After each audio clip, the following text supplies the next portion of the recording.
Aujourd'hui, nous allons parler d'un homme qui semblait incapable de vivre une vie normale. Un homme qui a voulu photographier les plus grands artistes de son temps, mais aussi Paris vu du ciel, les catacombes, les égouts et même la guerre. Un homme qui a inspiré directement Jules Verne, un homme qui a côtoyé Charles Baudelaire, Honoré de Balzac, George Sand et les impressionnistes. Un génie pour certains, un mégalomane pour d'autres, mais une chose est sûre, sans lui, l'histoire de la photographie ne serait pas la même. Je parle de Nadar. Bonjour à tous, restez avec moi, je vais vous raconter une histoire, et pour ça, nous allons remonter le temps. Paris, 1820, ou peut-être le 5 avril ou le 6. Même sa date de naissance reste floue, selon les sources. Ce qui est certain, en revanche, c'est qu'un enfant nommé Gaspard Félix Tournachon naît rue Saint-Honoré, dans ce qui était alors le 4e arrondissement de Paris. Ses parents sont originaires de Lyon. Son père, Victor Tournachon-Molin, travaille d'abord dans l'imprimerie familiale avant de perdre son brevet à cause des décrets impériaux de 1810. La famille tente alors sa chance à Paris, mais très vite l'argent manque.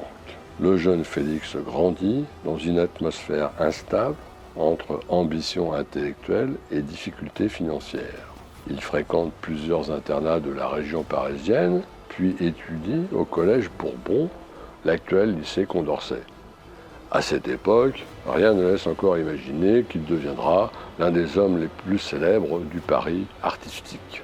Et pourtant, le destin bascule en 1837. Son père meurt, Félix abandonne alors ses études de médecine à Lyon pour subvenir aux besoins de sa famille. Il n'a même pas 20 ans. Il doit désormais nourrir sa mère et son petit frère Adrien. Alors il écrit, dessine, caricature.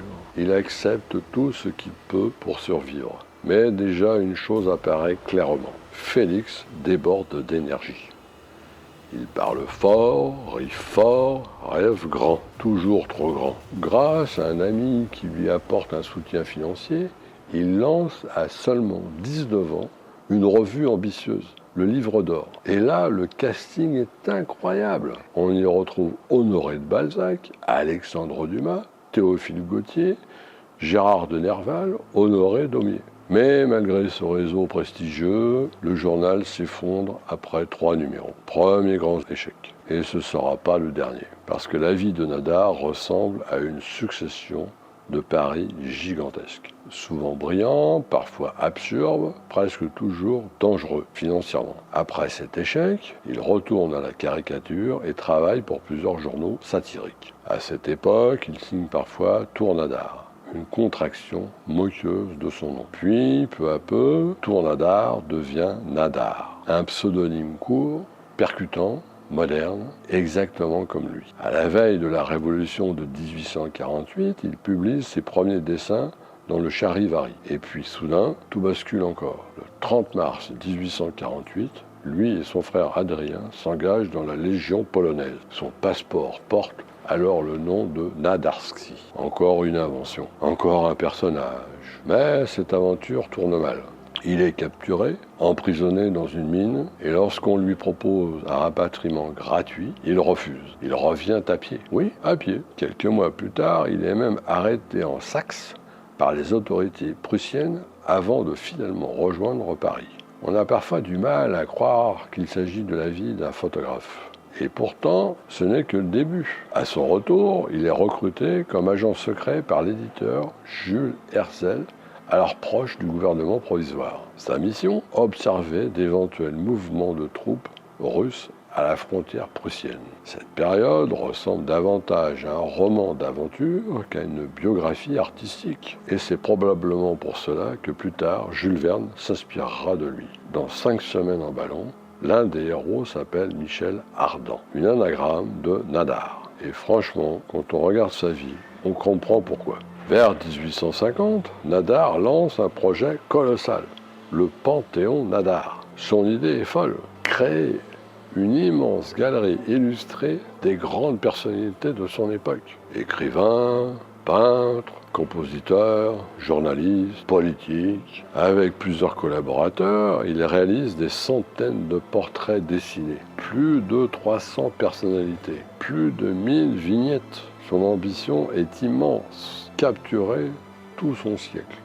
Mais le projet est ruineux. Une seule planche lithographiée sera publiée en 1854. Encore un rêve trop grand. Et pourtant, cette obsession de fixer les grands hommes de son temps va finalement trouver son médium idéal, la photographie. À cette époque, beaucoup considèrent encore la photographie comme une simple technique, un outil mécanique. Mais Nadar comprend quelque chose d'essentiel. Un portrait photographique peut révéler une personnalité, pas seulement une apparence. Il s'installe alors au 113 rue Saint-Lazare, dans un atelier baigné de lumière naturelle. Un jardin d'hiver lui sert de studio. Et très vite, son style tranche complètement avec celui de ses contemporains. Pas d'accessoires ridicules, pas de colonnes en carton-pâte, pas de costumes absurdes, un fond simple, la lumière et le regard. C'est tout. Ses portraits deviennent immédiatement reconnaissables. Il photographie les visages comme personne. Et surtout, il capte une présence. Il réalise les portraits de Charles Baudelaire, George Sand, Sarah Bernhardt et d'innombrables artistes. Son portrait de Baudelaire deviendra légendaire, sans décor, sans artifice, juste ce regard intense. À cette époque, les progrès techniques changent aussi profondément la photographie. Les portraits deviennent plus rapides à réaliser, les prix baissent, les ateliers ouvrent partout dans Paris. La bourgeoisie veut désormais se faire tirer le portrait. Et l'atelier de Nadar devient l'endroit le plus à la mode de la capitale. Mais derrière le succès, les tensions familiales grandissent. Son frère cadet, Adrien Tournachon, utilise lui aussi le nom de Nadar. Et le problème devient énorme.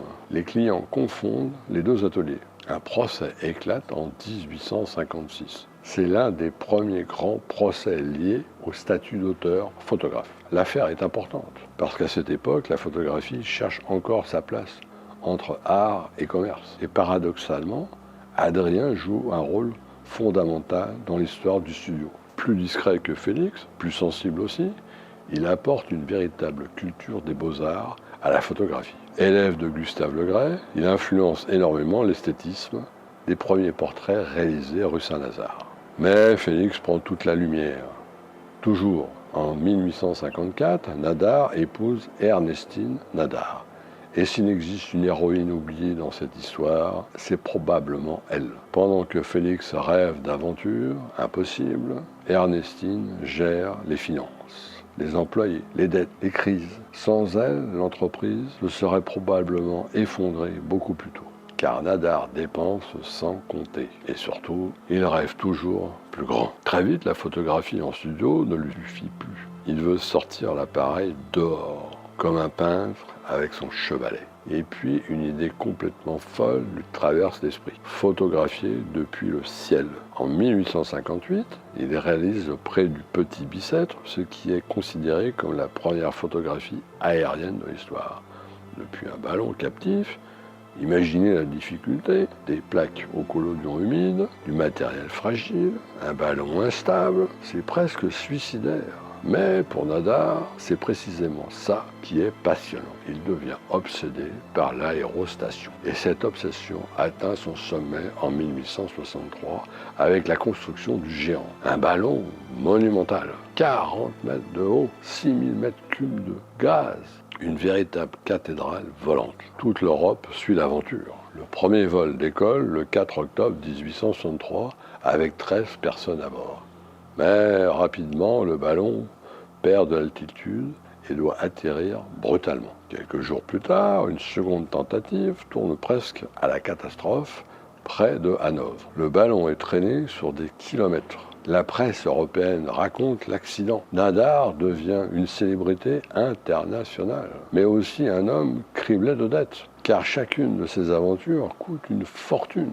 Et pourtant, il recommence toujours. Il est persuadé que l'avenir appartient au plus lourd que l'air. En 1863, avec Gabriel de Landel, il fonde une société destinée à promouvoir l'aviation moderne. Oui, des décennies avant les frères Wright. Encore une fois, Nadar voit trop tôt. Mais pendant qu'il rêve du ciel, il explore aussi les profondeurs, les catacombes, les égouts de Paris. Le problème, c'est que les techniques de l'époque rendent ces prises de vue presque impossibles. Alors Nadar expérimente l'éclairage artificiel au magnésium, une méthode extrêmement dangereuse. Le magnésium explose facilement, produit énormément de fumée, mais cela fonctionne. En 1861, il dépose un brevet de photographie à la lumière artificielle. Grâce à lui, le monde souterrain devient photographiable. Il réalise ces images incroyables des catacombes parisiennes, des images fantomatiques, presque irréelles. Il teste aussi des lampes de mineurs et des éclairages au gaz. Toujours cette même obsession, repousser les limites. En 1860, il déménage son célèbre atelier au 35 boulevard des Capucines. Le lieu est somptueux, immense baie vitrée, lumière naturelle partout, et surtout une gigantesque enseigne lumineuse dessinée par Antoine Lumière. Le studio devient un symbole du Paris moderne. Et ce lieu va entrer définitivement dans l'histoire de l'art. Le 15 mai 1874, une exposition y ouvre ses portes. Quelques peintres refusés par les salons officiels viennent y présenter leurs œuvres. Parmi eux, Claude Bonnet, Edgar Degas, Pierre-Auguste Renoir. C'est la première exposition impressionniste de l'histoire. Encore une fois, Nadar est au centre du futur. Et puis arrive la guerre franco-prussienne de 1870. Paris est assiégé. Et évidemment, Nadar pense immédiatement au ballon. Avec plusieurs aéronautes, il organise une compagnie destinée à construire des ballons militaires. Il transporte du courrier, des informations, des passagers. Au total, 67 ballons seront construits. Plus de 2,5 millions de lettres transportées. C'est la naissance de la poste aérienne, mais aussi l'un des premiers grands systèmes industriels aéronautiques. Même Léon Gambetta quitte Paris en ballon. Et malgré cette réussite, le gouvernement finit par se détourner de Nadar, jugé trop imprévisible, trop révolutionnaire. Après la Commune, il est ruiné. Encore. Il tente de revenir à la photographie pour survivre. Son fils Paul prend progressivement de l'importance dans l'entreprise familiale. Et là encore, l'histoire semble se répéter. Comme autrefois, avec Adrien, les tensions entre le père et le fils deviennent compliquées. Paul est pourtant talentueux, probablement même le seul véritable photographe professionnel des trois Nadar. Mais il reste toujours écrasé par la personnalité de son père. En 1886, père et fils réalisent ensemble une interview photographique du chimiste Eugène Chevreux. Ce travail est aujourd'hui considéré comme l'un des premiers reportages photographiques de l'histoire. Encore une fois, Nadar arrive avant tout le monde. À la fin de sa vie, ruiné, malade, il s'installe à Marseille. Là-bas, il retrouve une certaine reconnaissance et se lie d'amitié avec Frédéric Mistral.